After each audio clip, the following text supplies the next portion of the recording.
Hi everyone, and thanks for joining the session today. I'm going to talk about the prompt engineering projects and the way they affect R&D process on team and company level, but first let me start with a few words about myself. My name is Anastasia Podrabinek. I'm a product manager at Wix.com, and in the last 5 years I was managing the development of data science and AI tools in Wix. This role gave me the opportunity to see how various data science related projects develop across company in different teams and under different conditions. And in the last year I was focused more on generative AI features. We developed a tool set for teams in Wix to work efficiently on prompt engineering projects. And today I want to share a few insights that we gathered along the way and talk about some common struggles and possible solutions to them. First, we will talk a bit about challenges that R&D teams face in big companies when they implement generative AI features, and then we'll talk about implications that prompt engineering process has on team structure in the process, and in the end we'll talk about meeting requirements and assessing risks in prompt engineering. So let's get started. The prompt engineering in big companies is as complex as any project in big companies, but with some overhead. Even assuming there is no miscommunication and all teams and management are aligned on their goals, development with Gen AI can become a headache for all sides. So let's look into it. I need to say that the prompt engineering in big companies is as complex as any project in big companies, but it has some additional overhead. Even if we assume that there is no miscommunication and all teams and management are aligned with their goals, development with Gen AI can become a headache for all sides. Let's look how it can happen. We start with a simple and right idea. Let's develop a Gen AI feature. Let's say we want to take some input from user inputs a topic, we produce an email. The email will have a subject, a email body and signature, and the email which will of course match the topic of the user. We can come up with some ideas of how to personalize it more, but we start clear and simple. Then we need to answer some questions about our project. How we're going to develop it really fast because we want to be first in the market, or we want to be in pace with the competitors that are trying to implement the same feature in the same time. And we understand that this feature is not something that big, and it can take some smaller companies just a day or two to go to production, and we will need a few weeks to address all our potential concerns. Then we need to estimate the budget. We need to make sure it's more or less precise, and it can be problematic, especially if we didn't start the prompt engineering and we are not sure how long our instruction will be, if we will need to do a few calls to generate the final output. It can become complicated and our estimation can be way off. Then we need to understand how we're addressing the risks that exist in every big company. We need to deal with legal and reputational and security concerns. We need to make sure that our users' data stays safe, that we don't produce any harmful content or any potentially misleading information, anything that can harm us in all these areas. Additionally, we need to estimate somehow the effort that is going to go into prompt engineering. And here is one of the biggest traps of prompt engineering. Sometimes the gap between the successful POC of a prompt and the production-ready prompt is so huge and so hard to evaluate from the beginning. It is very easy to create a simple prompt that will take a topic and produce an email out of it. I believe everyone can write it in 3 minutes and get a decent result. But it is so far from a prompt that produces consistently good emails, no matter what the user input is. And this is what we are trying to achieve, and it can be really, really difficult.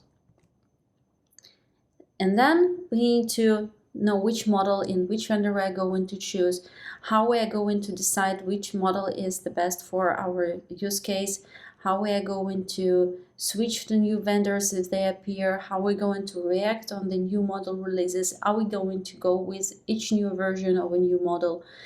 All these questions require some answer, and usually this answer should be company-wide decision, which is sometimes hard to make, especially if none in the company is a dedicated specialist that studies large language models and knows answers to these questions. And sometimes only in the end of all this conversation we arrive to the actually main question: what is the value of the feature that we create, and how are we going to measure our users' interaction with this feature, how we're going to measure the impact of this feature on our product, how we're going to evaluate if what we did was right and that this feature actually adds something to our product and to our users. All this uncertainty can pull teams apart and make it especially difficult to plan the feature. While dev teams are required to make a lot of decisions in the dark, the management needs to make sure that the company is reaching the business goals. So, what can be done on the company level to make things easier and align multiple teams on the best ways to approach such projects? First, it's always great to know the why, and especially why you're developing an AI feature. Does it add value to your clients? Does it to the user flow? How can we measure the actual impact and success of the feature? Knowing answers to these questions help to set the right scope and be reasonable about timing and budget. Sometimes we just want to be innovative and get some good publicity, but for features that don't have clear user value, it's nearly impossible to justify the investment of effort and money.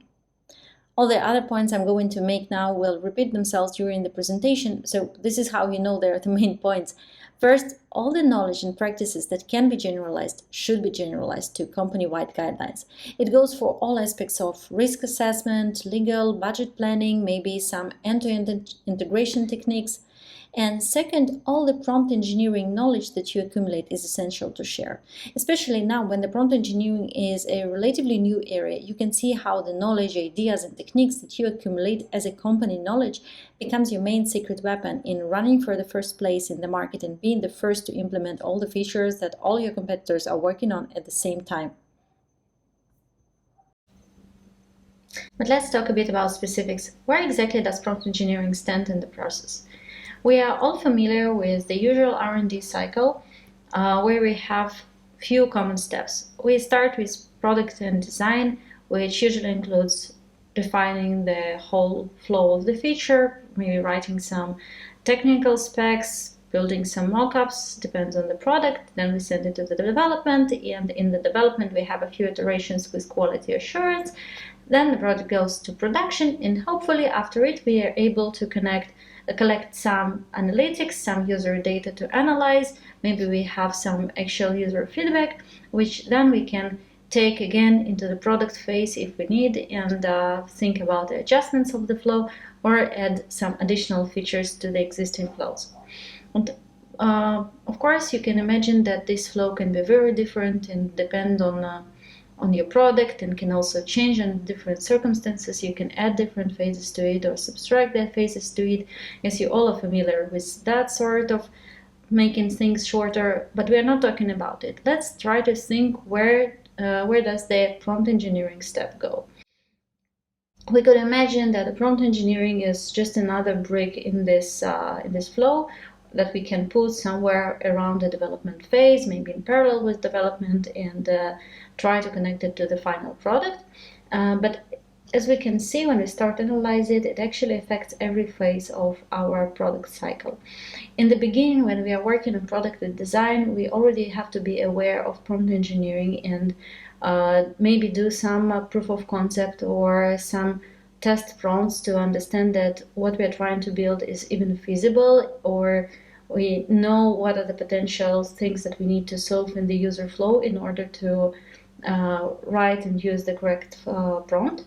Then we'll have to work with prompt engineering on development stage. Probably we'll need to validate a few versions of prompts, try to understand which prompts perform better, try to experiment with different flows. For example, having a few prompts triggered in chain, using functions. If we are building some agent infrastructure, it can become very complex. So it can actually get as complex as you wish. Then we'll have a quality assurance step that will need to take into account the prompt engineering and different ways to validate prompts and to assess them from different perspectives. We will talk a bit about it later. And once we are in production trying to collect some analytics, it's important for us to understand not only how users behave, but also how prompt performs. Ideally, you could collect some inputs and some outputs, and also try to understand if the output was good or bad from user's perspective. For example, your flow can include something that allows user to accept the output of the prompt or discard it, so you can know whether the output was good or bad, and then you can use it in your analytics and try to improve prompt using the knowledge that you have about unsuccessful inputs and outputs. For example, you can imagine that the user is generating some creative text and then decides if to use it in their email or in whatever they are building. We can have their button like use this text or try again, and if the user clicked try again, probably it means that the first result wasn't good enough for this user. We can take this result and try to analyze it and understand why it didn't fit, and then maybe we'll be able to improve the prompt. So how can we add prompt engineering to our flow? First, accept that it's not a step on the way, it's a flavor of a project, because it will affect all stages of the project and shift a bit every step, change a bit the scope of each step, and also change the scope of each team member. You'll need to understand how exactly it will affect the team role specifically in your teams. Who is going to define which prompts should be developed and what are the requirements to the prompts? Who is going to work on prompt engineering and evaluation? Who will analyze the performance in production? Who is the person responsible for understanding how you're going to analyze the performance of the prompt? This is the task that is not that trivial, and you really need to think in advance on how you're going to evaluate the performance in production. Now let's try to address the next big question. Who is actually going to work on prompt engineering in your team? Most likely, most teams don't have a person dedicated for prompt engineering just yet. We can see eventually that this role might appear in some teams, but for now, usually it's a responsibility that is taken by one of the team members or spread across the team. Let's see how it can happen in each team specifically. So here you have a team which consists of 4 main characters, which is a product manager, developer, QA engineer, and a content writer. These roles are very vague, and of course in different teams they might have a bit different definitions, but we'll try to look at them from the perspective of their strong and weaker sides and see how they can contribute to prompt engineering. On the one hand, we have a product manager who can actually affect the feature itself and can do some adjusting not only of the prompt but also of the definition of success, which can be useful in some cases, especially when the project hits the wall. Also, we have a developer who is very strong technically and usually eager to try different prompt engineering techniques, is good in finding very complex solutions, can build some architectures that are not available for less technical people. And then you have a QA engineer that can come up with all sorts of tricky use cases to try and can figure out how to break the prompt that was carefully built by the product manager and developer before. And then we have a creative professional like content writer or marketing professional, someone who is really good with words and can assess the quality of the model output in a ways that more technical people usually don't see. You can also rely on this person in prompt engineering in some ways. From my experience, we often see that people that work with text writing are usually also good in writing tasks for Gen AI models because they know how to word their requirements in a good and understandable way. So they can have amazing insights on the prompt engineering itself. So what does it all mean? Can we find a person that can take all the responsibility for prompt engineering? Probably not. We probably will need to share this responsibility among a few people and make sure that we have different steps of prompt engineering. And as we mentioned before when we were talking about process and understood that the process with the prompt engineering is spread through different steps of R&D cycle, we'll need to make sure that in the steps of the process, different people are working on prompt and trying to define it, approve it, evaluate it, and make sure it works well end to end. Let's look at the stages of prompt engineering. We'll start with analyzing the requirements, and the most important part here is to convert the requirements that you have for the feature in general to the requirements that you have for prompt input and the ideal output. It can be something that the product manager usually can define. It's good to have additional pair of eyes on it, and I suggest taking help from quality assurance engineer or from developer to make sure all requirements are aligned, and that you're also assessing some potential edge cases. In the next step, it's important to create test set and define evaluation criteria. What is a test set?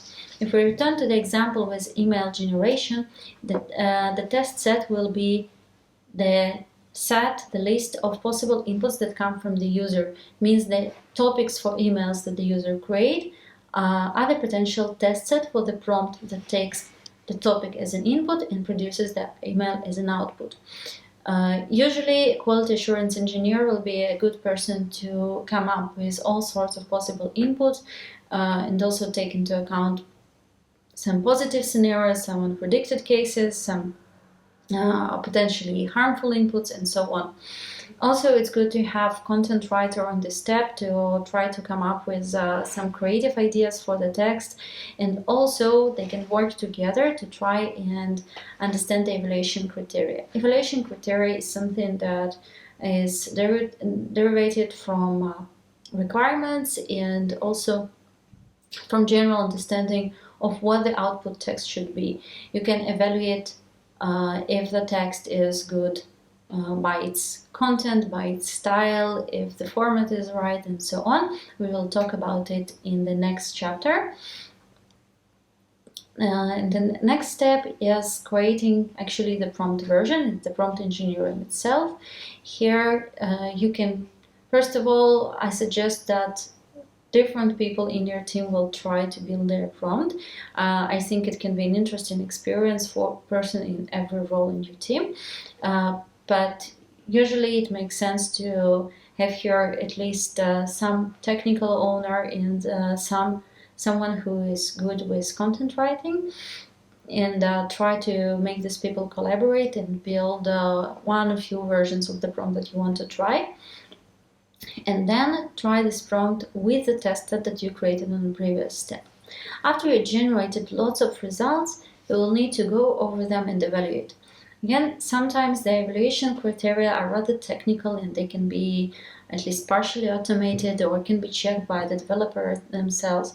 But sometimes, especially if it's a creative text, you will need a subjective manual evaluation by a content writer or other language specialist and the quality assurance engineer. To sum all this up, it's important to say that we need to include different team members in the process and make sure that we include everyone, including non-technical people, because they can bring a lot to the table and they can have a lot of creative overview and a lot of value when looking at the prompt outputs. We need to make sure that we split our prompt engineering process into parts and don't dump it as one big step on our flow, and that we split small steps in prompt engineering between different team members and assign ownership for each step separately. It's also good to have two pairs of eyes in each step and make sure that different things are evaluated both from technical and from the language perspective. And of course, as I mentioned before, it's still important to share the work and the knowledge and make sure that you give access to prompt engineering to all your team members and allow them to experiment and evolve. After we discussed the process of prompt engineering and the team structure from prompt engineering, it's time to talk about requirements and risks a bit more, and also dive a bit deeper into evaluation and deciding whether the product is ready for production. Let's return for a second to our iterative process and prompt engineering slide. We started here with saying we need to analyze requirements first and understand what's going to be prompt input and output. If we go into detail here, we want to make sure that we are building a prompt that takes just the right amount of information to bring user value. It means that we don't want to bring into the prompt everything that we know about the user, but we also want to make sure that we give in all the information that is needed to produce a meaningful output. Then it's time to formalize our requirements and structure them a bit better. On the one hand, we have very formal and strict requirements. For example, we have length requirement. What does it mean? If we are trying to get an output, which is an email, it will probably mean that the subject will be one-liner, it probably will be one short sentence, and then there will be 1, 2, 3 paragraphs of body, and then there will be some structured signature after the email. It brings us to the next requirement, which is the format. The format should allow us to easily parse the output. It should be also very consistent, so you can be sure that every time model outputs an email, you know where is the subject and where is the body and where is the signature. The format consistency can become a big struggle when you're trying to output complex formats and trying to accomplish many tasks within one prompt. And then there can be some technical language requirements if you're trying to output content in specific language or manipulate languages that you're using. If you're trying to generate code or do such tasks, you might have a very specific language requirements. And then you might need to verify the factual correctness of output.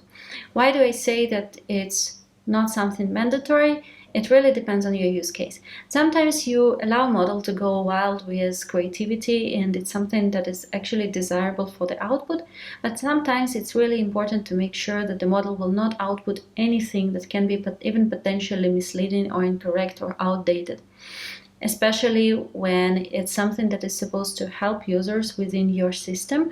If you're building some support chatbot or something like that, something that retrieves information about your company and helps your clients, you really want it to be very up to date with all the correct information and not leak into the answers anything that is not curated by your company.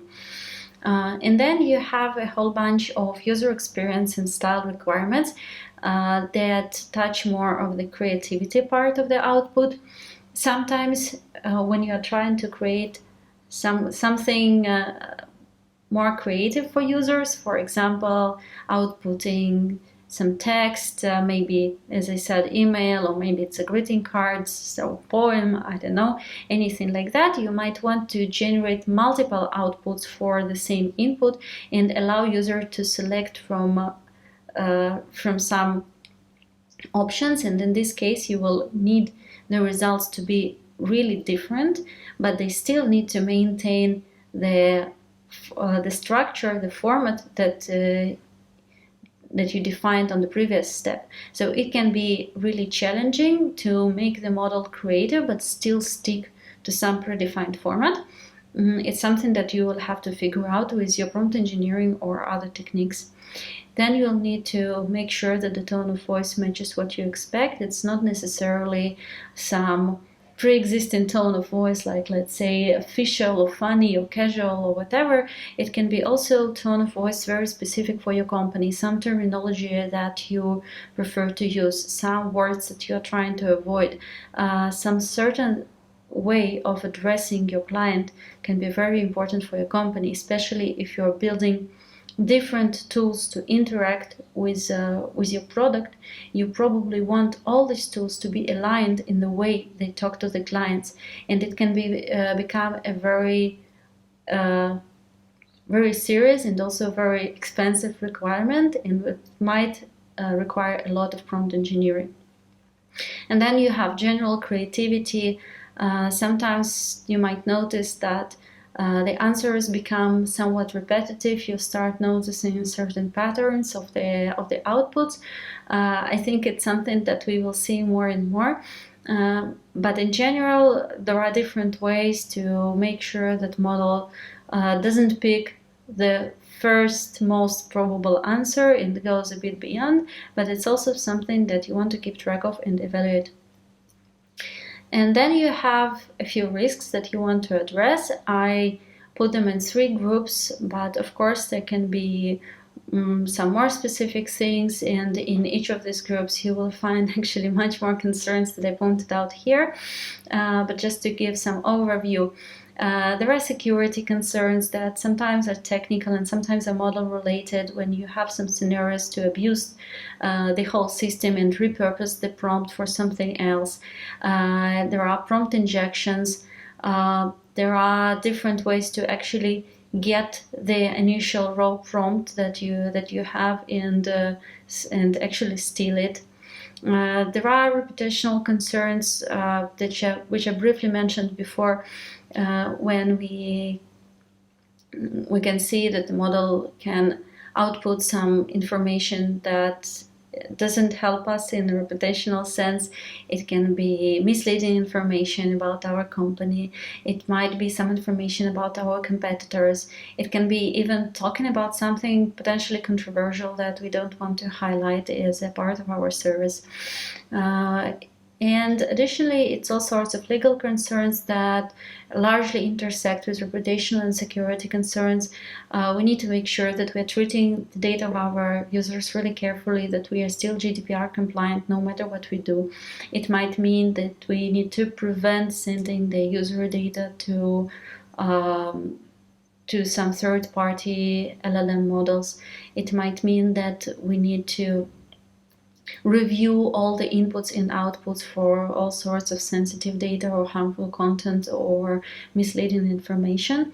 All these things usually are very common for all the projects that you have across company. So legal, security, and reputational guidelines are generally something that you can share between teams, and probably some team can come up with this recommendation and just spread them to other teams.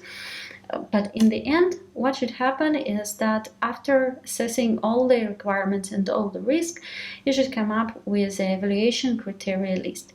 Evaluation criteria will be just something like a checklist of the things that you want to validate for each output for each prompt version. As you see here, we start with some formal requirements for the length and format of the text and factual correctness, and then we move to creativity and style, and then we start addressing risk, for example, checking if the generated content was harmful, and we can add all the validations for assessing different risks. If you have a test set, as I mentioned before, a set of potential user inputs, you have a test set big enough and diverse enough that includes all sorts of possible inputs that can lead to generating misleading or harmful content or doing something unexpected.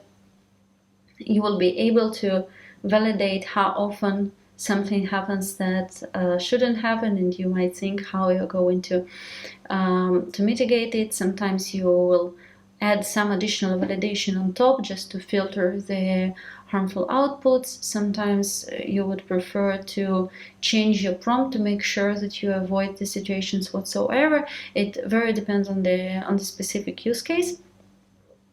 And after you created a version of prompt that generates the outputs that passed most of your checks, and you know how you're going to deal with all the things that don't pass your checks, then you're good to go. Also, good thing to keep in mind is that there is a certain percentage of failure that is implied. Models are unpredictable in sometimes often unpredictable, but sometimes the failures are very significant, and you need to understand what is the percentage of failures that you're going to live with and what you're going to do about these failures. Sometimes it's enough just to show an error message to users. Sometimes you can retry in the background. Sometimes you can just not show anything. It will also redirect user to some alternative rule-based flow that is much more reliable but maybe not as exciting.